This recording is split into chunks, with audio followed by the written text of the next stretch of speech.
Oh, happy Sunday, folks. Happy New Year's Eve. Apparently, that's what it is today. That's what the calendar says, New Year's Eve. Happy New Year's Eve from the New Year's Revolution and family. Power Hour. It's a Sunday. It's a Sunday. I don't care if it's a holiday. We still have to do the Power Hour where you are part of the show. You ask the questions, hard-hitting, softball, whatever. Whatever you want to bring to me, and I'm going to answer them all. We have a new friend of the channel named Todd, and he sent in a bunch of fun questions, and I think these are great questions. And he's a new friend of the channel, so I may have answered a few of these questions just through general conversation in the past, but he doesn't know, so we're going to talk about it in detail. I like his questions. A lot of them are play and LJN related, so we'll get to those.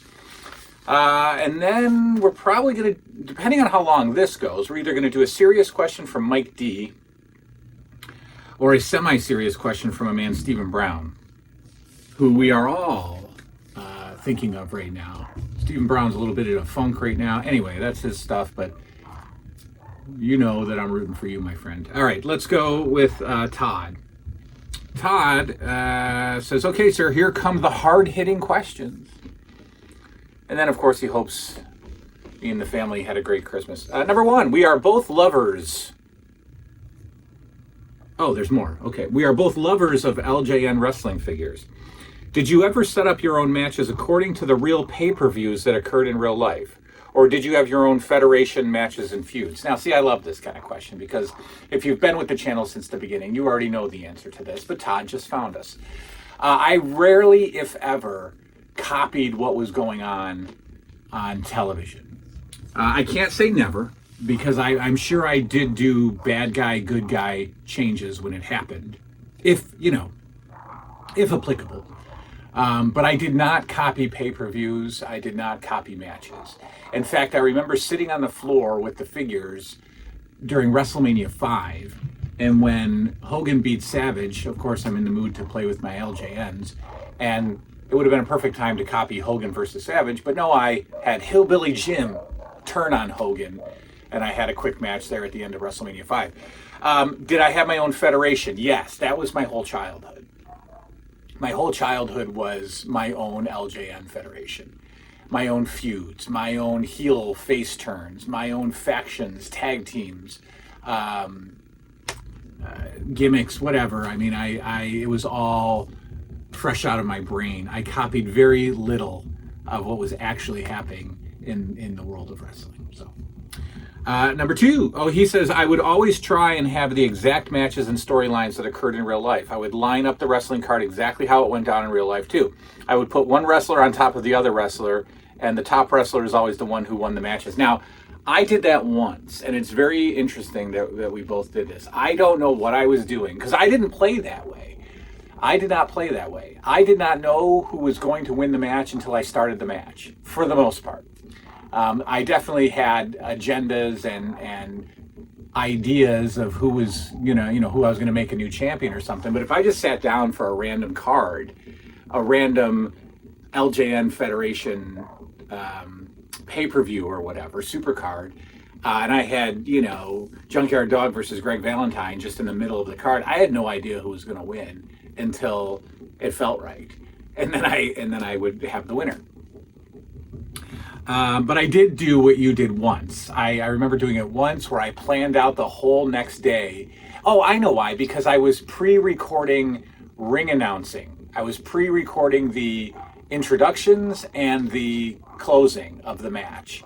So I was pre-recording, and your winner is. And I don't know why I did that. I just did, because I had a tape recorder and I wanted to hear myself. So I pre-recorded intros and pre-recorded results. And so then I had to make sure that I knew who was going to win. So I would place the winner on top of the loser, went to bed, had the card in the morning, and would give anything for that cassette tape. Seriously, I would give a select few body parts for that tape. Number two, if you did indeed try to live out real pay-per-views with the LJNs, did you have certain wrestlers that were not the correct wrestler in the matches you had? Examples, I used Billy Jack Haynes as Rugged Ronnie Garvin. I used Arcidi as Dino Bravo. I used Justin Ventura as Barbarian of the Powers of Pain. So no, I didn't do that. but I did change wrestlers' identities. So, and again, since you're new to the channel, other people have heard this. Bruno Sammartino and Jesse Ventura were a tag team called Thunder and Lightning. Bruno was Thunder, Jesse was Lightning, and they were just not Bruno and Jesse. They were Thunder and Lightning.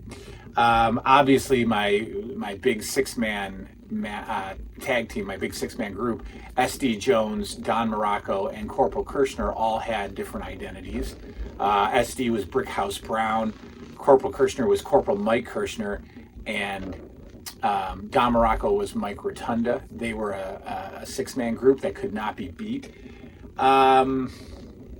Who else did I? Captain Lou was the Executioner. That's about it. At one point, Paul Orndorff was the Ultimate Warrior. That was kind of short-lived. That's it. Everybody else. Ted Arcidi was Dr. Death Steve Williams. And that's it. Yeah. So, I did that. 3.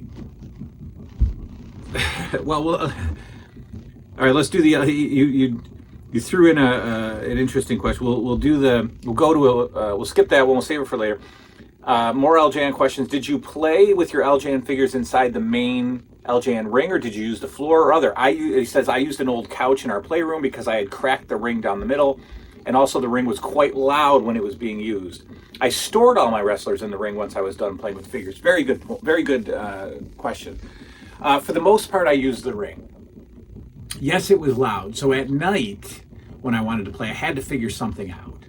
When I wanted to play at night, or else I just wouldn't play.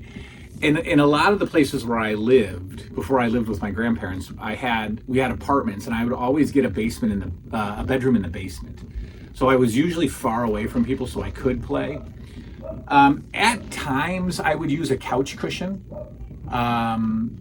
If I wanted to have like a weird match, I don't know why, but I'd use a couch cushion. Sometimes I used I had a steel cage match before I had the cage. I had a steel cage match in a laundry basket.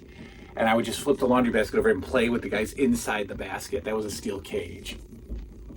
But most of the time it was in the ring. Now, as much as I love the LJN ring, I think it's my favorite accessory of all time. It's small. To me, it's small. And a bunch of years ago, I bought the WWF real scale ring, the Monday Night Raw ring. No, I bought the WrestleMania 2 ring with the blue steel cage. And that thing goes for like $500 now. It's long gone. Long gone. I don't know what I did. I sold it years ago. I mean, we're talking before the kids were born. I had this. And playing, I messed around with the LJNs in the reels, in the Jakks Pacific real scale ring. Total game changer. Total game changer. In fact, the kids have 2 AEW real scale rings upstairs, and I'm very much thinking about turning, because they're not playing with their figures at all. I'm thinking about turning one of the real scale rings into a WWF ring. All right, I'm gonna paint the ring posts. I'm gonna paint the turnbuckle pads. I'm gonna get red, white, and blue ropes. Then I've just got to figure out how to do the ring skirt. I know that I can buy ring skirts, so I might just do that. I might just buy a ring skirt because they fit these real scale rings. But that might change. I might actually play a little bit with the LJNs inside of the real scale ring. It's just a totally different feeling. But of course, back in the day, the majority of my play was inside the LJN ring. I think that's your last LJN commercial. So he says, if you had to eat one last meal before you expired off this earth, what would it be? And please be specific. It can be an appetizer or an opening dish, along with main courses and dessert. I also need a drink in there to wash it down. Okay, well, I mean, I'm going to stuff myself. If I'm gone, I'm going to stuff myself. I'm going to eat past the point of capacity. So I'm going to just hit all my favorites. I'm going to have a good hour-long visit to the Chinese buffet. I love the Chinese buffet. I don't get to eat it anymore. Again, you're new to the channel. I've got some throat issue with my esophagus, a little bit of an allergy, whatever. I can't eat wheat anymore. I'm not supposed to eat soy anymore. Apparently, I don't know. So I don't go to the Chinese buffet anymore. But I would eat the Chinese buffet for about an hour. And since we're talking fantasy, I'm not full, so I'm going to have some sushi. I'm going to have some sushi after that. I'm probably going to have a good submarine sandwich. I'm only going to eat about 6 chicken wings because those get to a point where you're like, I'm done with these. Dessert, I'm honestly not a dessert guy. I like, my favorite, I don't like cake, I don't like pies, I would like my grandmother's Duncan Hines chocolate chip cookies, the ones that take no talent whatsoever. You just cut them out of the package and flatten them and make them. I think those are fantastic. Grandmother homemade chocolate chip cookies are incredible.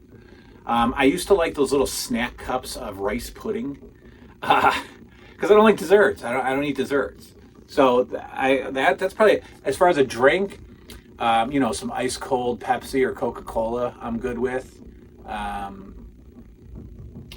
Yeah, if I can eat or drink anything I want, I'll probably knock down a few beers. But that would be my meal. It's not, I don't need a steak. I don't need any expensive seafood. Just give me a good Chinese buffet, man. And I'm sorry. That is my place. That is my guilty pleasure, a Chinese buffet. Was there a specific video store that you went to rent WWF VHS tapes from? Or was there a bunch you went to? And how did you get to these video stores? Were they close by? Could you bike or walk? Or did you have to bother the rents? Did I have to bother my parents? So my parents were divorced. And when my dad would get us on weekends, it was always Blockbuster. It was always Blockbuster and pizza with my dad on Friday and Saturday nights. And my dad was kind of like head in the clouds kind of fella. So he wasn't really previewing what we were renting. So that's where I would rent a lot of horror movies that a 9 or 10-year-old probably shouldn't be watching. And I would just go in a side room and just watch it by myself. That was a Blockbuster, and that Blockbuster also had tons of wrestling tapes, absolutely. So I would probably get the majority of the wrestling tapes from Blockbuster. We did have a couple mom and pop shops in town where I lived. One of them I could bike to, the other one I could not. So I would bike up. I would rent WrestleMania 1 and The Christmas Story from this one video store in town all the time. That's my grandmother worked at a big grocery store here in upstate New York called Wegmans, and at one point in the 80s they had a video rental store inside their grocery store. That's how huge this company is.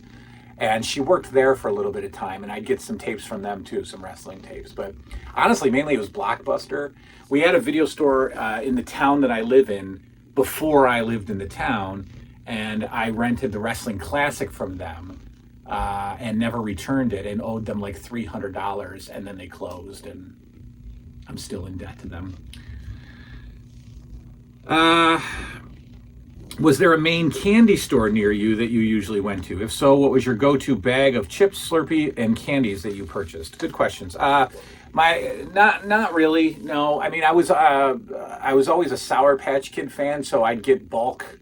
Our grocery store had a massive bulk candy section in barrels, like big wooden barrels, all down the aisle, just tons of candy. And then you'd go into like the peanuts, and then you'd go into the sugar, and so it was just a massive bulk section.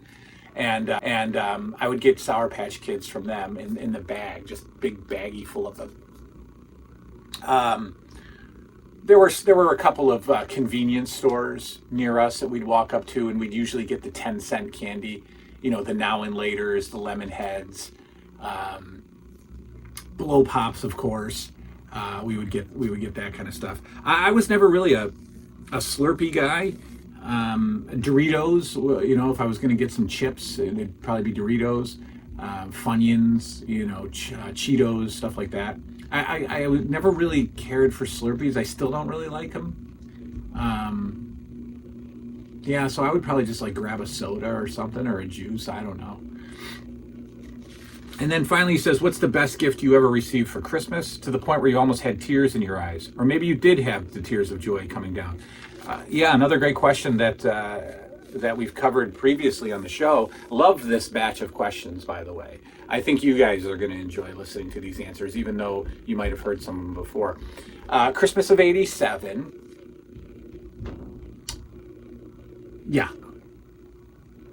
Yeah, Christmas of '87. I got Christmas of '87. We slept over my grandmother's.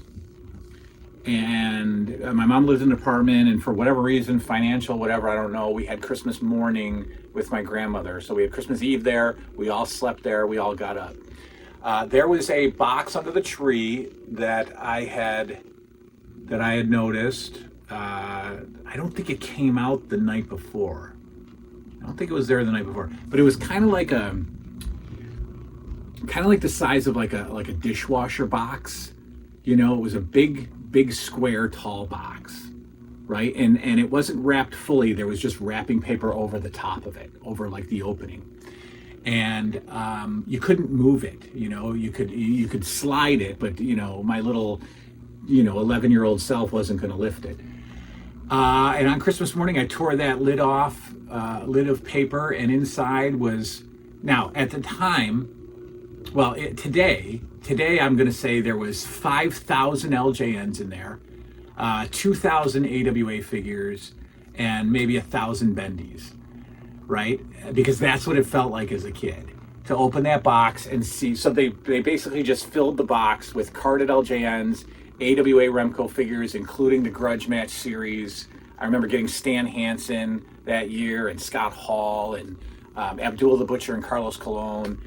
And Jerry Blackwell came with Stan Hansen. I remember getting all those, but it filled it with LJNs, filled it with Remcos, and filled it with bendies, and that's what I opened, and that was the best Christmas present of all time.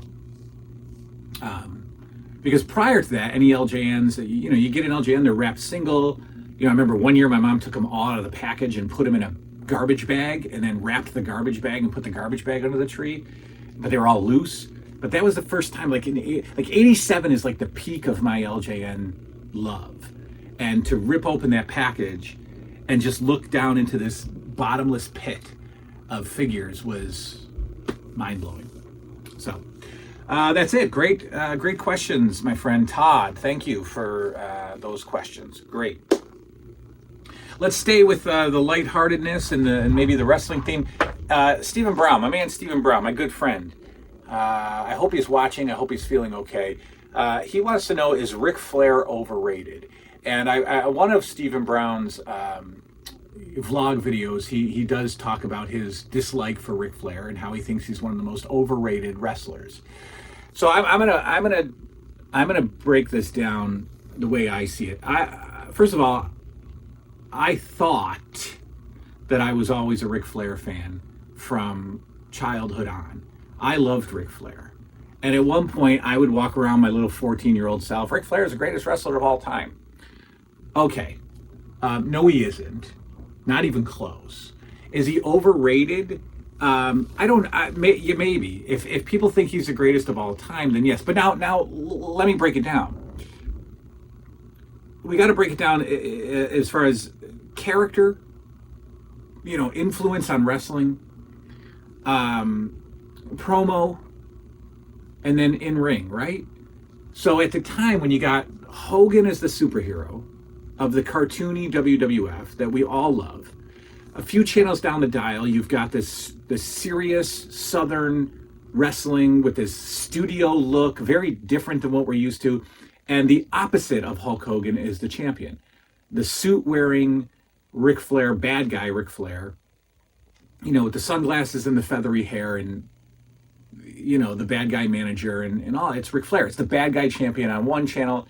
It's the superhero champion on another channel. I think that was perfect for the time. Absolutely perfect for those two organizations to have such different champions. On the microphone back in the day, Ric Flair is fantastic. He's a fantastic talker. He's a fantastic bad guy. He is a sneaky cheater. He is relying on the Four Horsemen and he's a perfect bad guy champion. Okay, so I'm ranking him high there. Uh, in ring, he's fine. Greatest of all time, not even close. I base it on how different the guys' matches can be. Ricky Steamboat, who I think is probably one of, if not the greatest wrestler of all time, and if he's not, he's top 3. In-ring performers: Ricky Steamboat, Barry Windham, Randy Savage. Even guys like Tito Santana. Their matches are great, and their matches are different. Ric Flair had a move set. Ric Flair would do the same thing over and over again. Ric Flair would sell the exact same way. Ric Flair would always go up over the top rope, run to the other corner, get chopped, or get body slammed. Ric Flair would do the punches in the corner and the chops in the corner and the crotch. It's his matches are cookie cutter. Ricky Steamboat's aren't. Randy Savage's aren't. Barry Windham's aren't. And then you get guys like later on in life, Chris Benoit and Eddie Guerrero and guys like that. But, is Ric Flair the greatest of all time? So Ricky Steamboat can't cut a promo. Ricky Steamboat's not a character. Ricky Steamboat didn't do much for wrestling, right? Influential. Ricky Steamboat wasn't influential in wrestling. I'm talking about Hogan, Piper, Flair. Those guys are influential. They changed wrestling. Ricky Steamboat didn't change wrestling. Barry Windham didn't change wrestling. Randy Savage was influential. Randy Savage was a character. Randy Savage could cut a promo. Randy Savage was great in the ring. All right. So I'd probably rank Ric Flair in the top 10 of all time, but not in ring. Because he did the same stuff. You know what I mean? Like I'm just basing it on how different of a match can you have. If you watch one Ric Flair match, you've watched them all for the most part, especially as he got older. But if you've watched one Ricky Steamboat match and you go and you find him, 3 nights later, you watch his MSG match against Morocco, you watch his Philly match against Randy Savage, they're completely different matches. They're great. Ricky Steamboat's different. Randy Savage is different. Yes, Randy Savage had some move sets that he would, pull off every match, the double axe handle from the top rope. Yeah. I guess everybody's kind of got something like that. But Ric Flair's matches were all cookie cutter. And at one point I loved him. That's why we can put Hulk Hogan in the top 10 greatest of all time. Because his in-ring stuff is Hulk Hogan. But his influence, his character, and his promos are imprinted in our brains for the rest of our lives. So, I guess that's the answer to that. All right. Well, what do we got left? We got 7 minutes or so. I don't it's the half-hour power hour.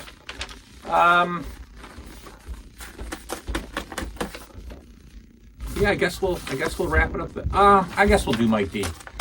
Mike D says, "Hey bud, got a deep one for you that I think you spoke about sometime on an episode way back. At what moment do you think our At what moment do you think our transitions happened from childhood wonder and joy to the adulthood feeling that ain't as fun? Was it our discovery of cynicism or even sarcasm, perhaps?" He says, "I would love to hear your thoughts, as I believe you are way smarter than me." What the heck is that? I'm not way smarter than anybody. That's silly. At what moment do you think okay, so basically, when do you... I'm going to take this as, when did childhood end and when did adulthood begin? Or when did our childhood innocence end? Oh, man.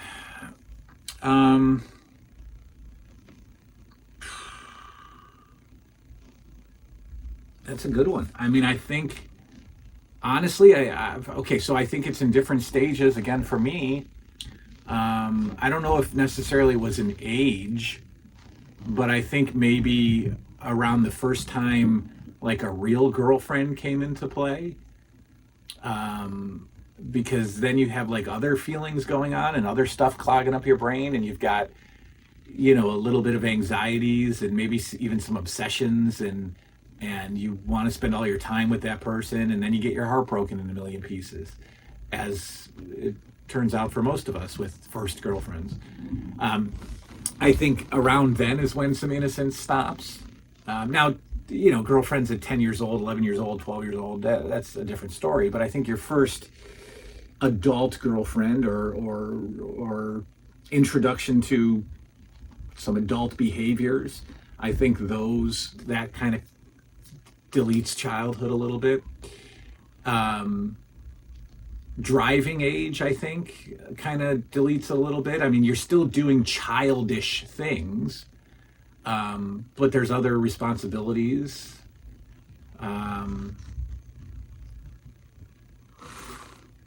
Yeah, I think those two things are pretty good factors.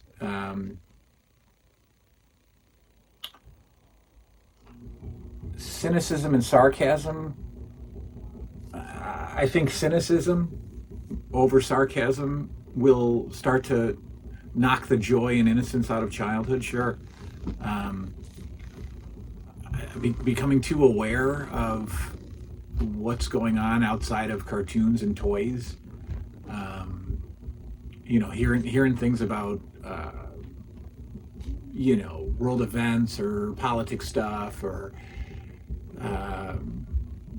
disaster and death and disease, and I mean, I'm thinking of my kids who the innocence and joy is still there. I think Liam at 11, almost 12 now, is starting to experience some things that kind of interfere with childhood innocence. Friendships, believe it or not, I think kind of not adult friendships, but friendships as you get older, because Liam has a best pal that he's always hanging out with. In fact, they're upstairs now together. But if he texts him and his friend Zayden doesn't text him back, Liam's like, why isn't he texting me back? What did I do? I'm like, dude, you didn't do anything. Like, relax. And so that brings feelings into his life, right? Feelings of being ignored or rejected or whatever. And I think that taints things. He certainly didn't have that with his friends at 7 years old. We would just drive him to the park. There they'd go swing for a little while and we'd go home, right? There wasn't anything else going on. So I think even things that can happen in childhood can taint the joy and innocence of childhood. But officially for me, I think it was first relationships, driving, even going to college, I think was a little bit of a wake up, it's over kind of deal. When Christmas just doesn't feel the same, and that was around age 19, age 20, age 21, when Christmas just wasn't Christmas anymore. I think that's an awful reminder that the innocence might be over. Anyway, those are just my thoughts. I could be wrong. That's the Power Hour, folks. Thanks for watching, as always. We will be back tomorrow, Monday. We'll be back tomorrow, Monday, with an LJN retrospect video. We do have a magazine that came in, a WWF magazine sitting on my floor, but I'm waiting for a second one to come in. I did get an 84/85. It happens to be December. So back then they were doing the bi-monthly. So it was December 84/January 85.